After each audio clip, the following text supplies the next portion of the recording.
할렐루야. 오늘은 주께서 허락하신 귀한 날 주일입니다. 하나님 앞에 함께 예배할 수 있는 공동체가 있고 처소가 있다는 것이 얼마나 감사한 일인지 모르겠습니다. 우리가 함께 모여 하나님 앞에 예배할 뿐만 아니라 우리 각자도 자신의 삶의 처소에서 골방에서 하나님 앞에 엎드려 기도할 수 있는 날이 되기를 바랍니다. 또한 우리 가족이 함께 하나님 앞에 예배하기를 원합니다. 이 주일이 그저 예배가 하나의 형식이 되는 것이 아니라 정말 중심에서 우러나는 우리 가족이 함께 하나님 앞에 기뻐하는 복된 날이 될 수 있기를 주님의 이름으로 축복합니다.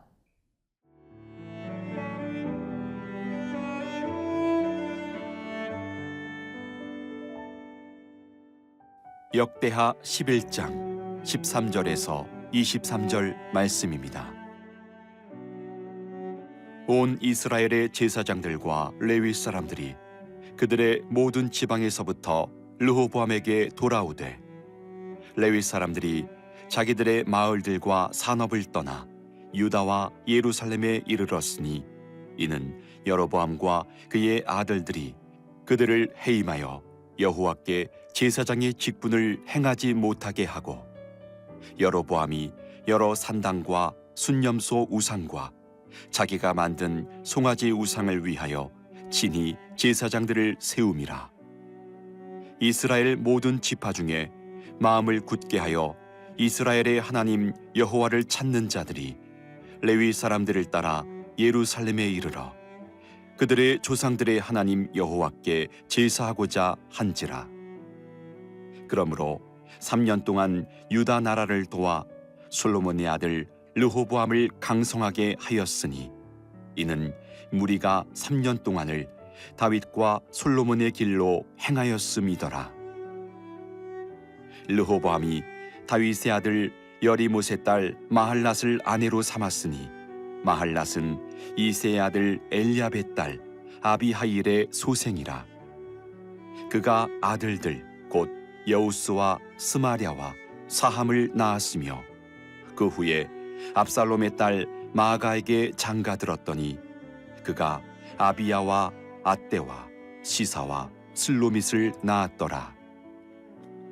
르호보암은 아내 18명과 첩 60명을 거느려 아들 28명과 딸 60명을 낳았으나 압살롬의 딸 마아가를 모든 처첩보다 더 사랑하여 르호보암은 마아가의 아들 아비야를 후계자로 세웠으니 이는 그의 형제들 가운데 지도자로 삼아 왕으로 세우고자 함이었더라. 르호보암이 지혜롭게 행하여 그의 모든 아들을 유다와 베냐민의 온 땅 모든 견고한 성읍에 흩어 살게 하고 양식을 후히 주고 아내를 많이 구하여 주었더라. 오늘 본문의 첫 번째 부분은 영적 토대를 세우는 르호보암에 대해서 이야기를 하고 있습니다. 13절 말씀에 보면 온 이스라엘의 제사장들과 레위 사람들이 그들의 모든 지방에서부터 르호보암에게 돌아왔다 이렇게 되어 있습니다. 레위 지파는 따로 기업을 분배받지 않았죠. 12개 지파가 전국의 각자의 기업을 분배받을 때 레위 지파는 오히려 흩어졌습니다. 흩어져서 각 성읍에서 각 지파 안에서 하나님을 경외하도록 계명을 가르치고 또 하나님 앞에 예배하도록 예배의 자리를 세우는 역할을 했기 때문입니다. 그런데 이런 제사장들과 레위인들이 전국에 흩어져 있다가 르호보암 왕에게로 돌아오게 되었다라고 이야기를 합니다. 그럼 도대체 어떤 연유에서 그렇게 된 것인가? 첫 번째 이유가 14절에 나옵니다. 레위 사람들이 자기들의 마을들과 산업을 떠나 유다와 예루살렘에 이르렀으니 이는 여로보암과 그의 아들들이 그들을 해임하였기 때문이다. 우리가 지금 역사를 보는 것처럼 북이스라엘을 세운 여로보암 왕은 자신의 새로운 정통성을 세우기 위해서 우상을 짓고 또한 기존의 제사장들과 레위인들이 역할을 하지 못하도록 해임을 했다라는 것입니다. 두 번째 이유가 15절에 나옵니다. 여로보암이 여러 산당과 순염소 우상과 자기가 만든 송아지 우상을 위하여 친히 제사장들을 세움이라. 곳곳에 산당들이 있었죠. 이 산당들은 우상을 숭배하는 그런 촉진제 역할을 했던 아주 불행한 장소들입니다. 그뿐만 아니라 순념소 우상을 숭배했다.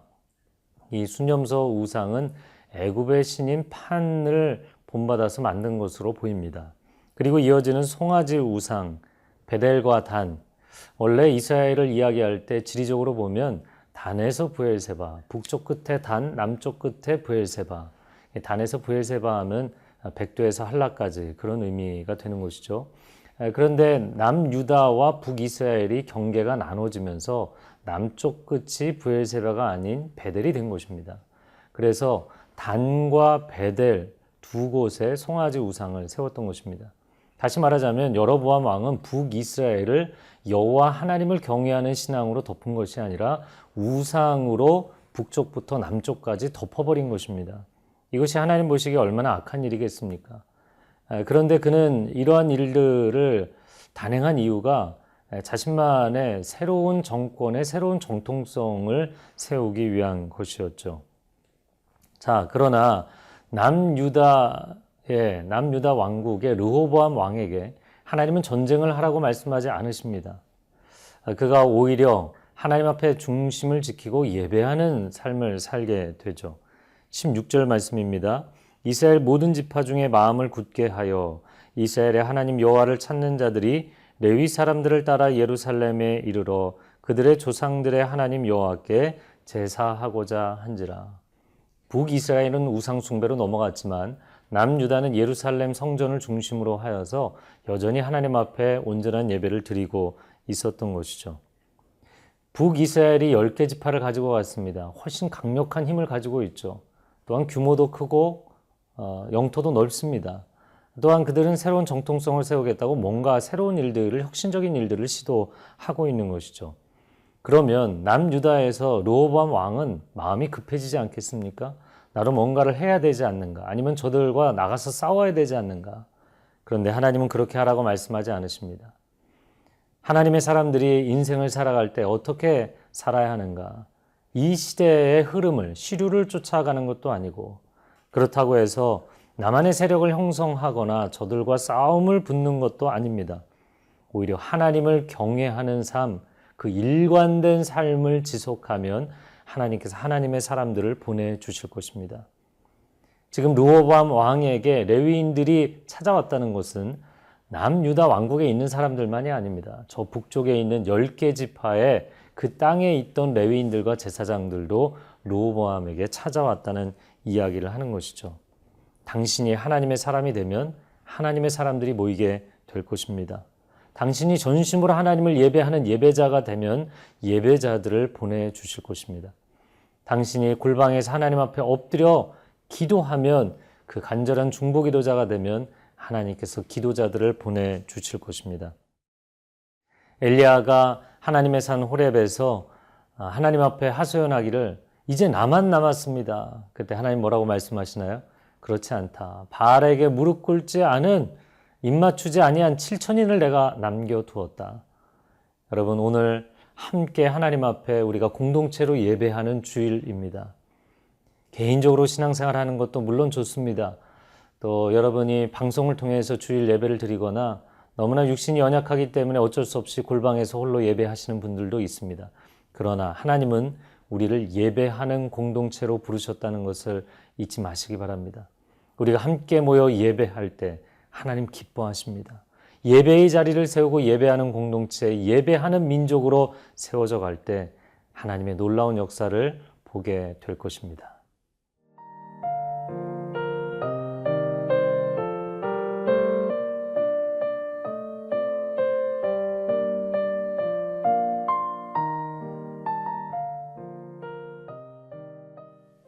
오늘 본문의 두 번째 부분입니다. 르호보암의 삶 그리고 그의 나라에 있어서 은혜와 지혜 그리고 그의 가정에 대해서 이야기를 하고 있습니다. 오늘 본문의 17절 말씀을 보면 그러므로 3년 동안 유다 나라를 도와 솔로몬의 아들 르호보암을 강성하게 하였다 이렇게 되어 있습니다. 하나님의 사람들이 모이고 예배하고 하나님의 은혜가 임했을 때 그들이 강건해졌다라는 것입니다. 하나님의 사람들의 인생을 강건하게 하는 것이 무엇입니까? 그것은 은혜입니다.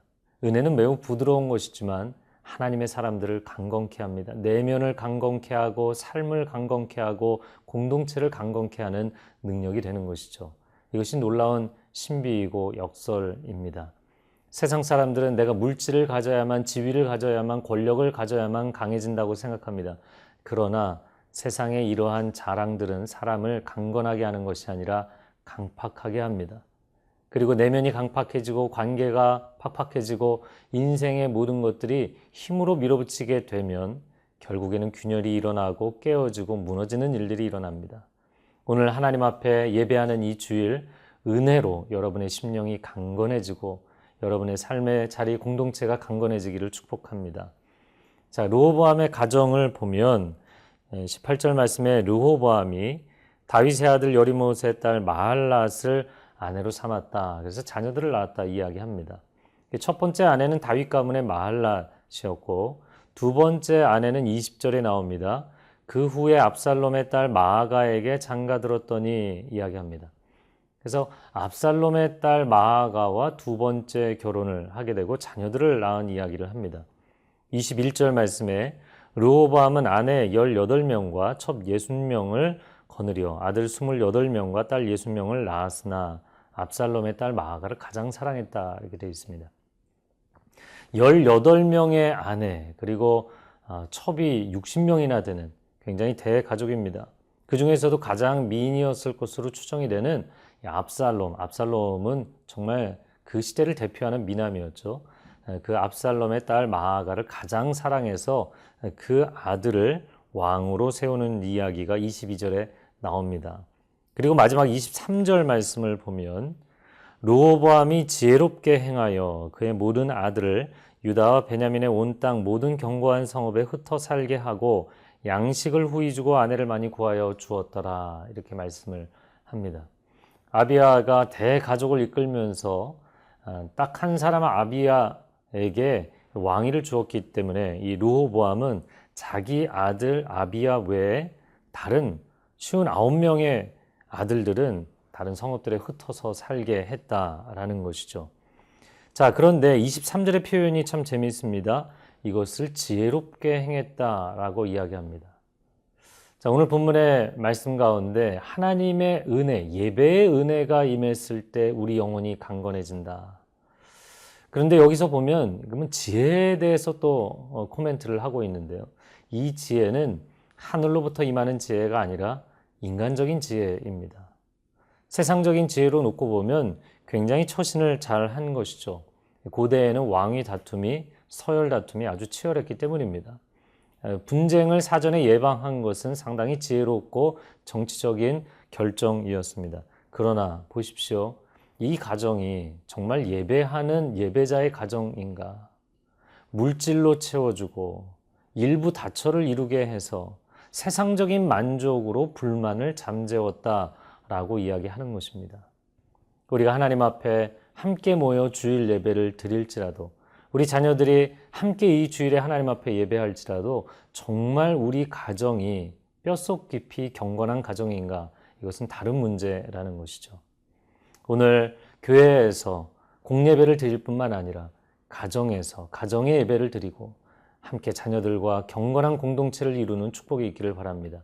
이 시간 함께 기도하겠습니다.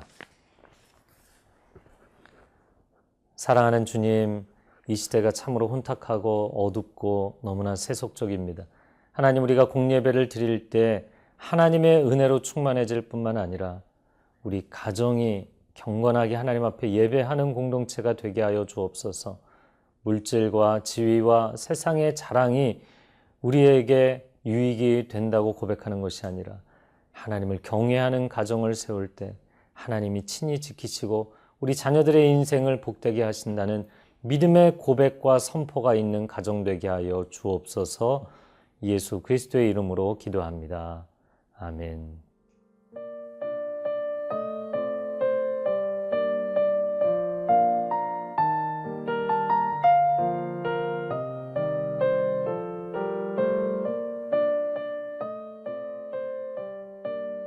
이 프로그램은 시청자 여러분의 소중한 후원으로 제작됩니다.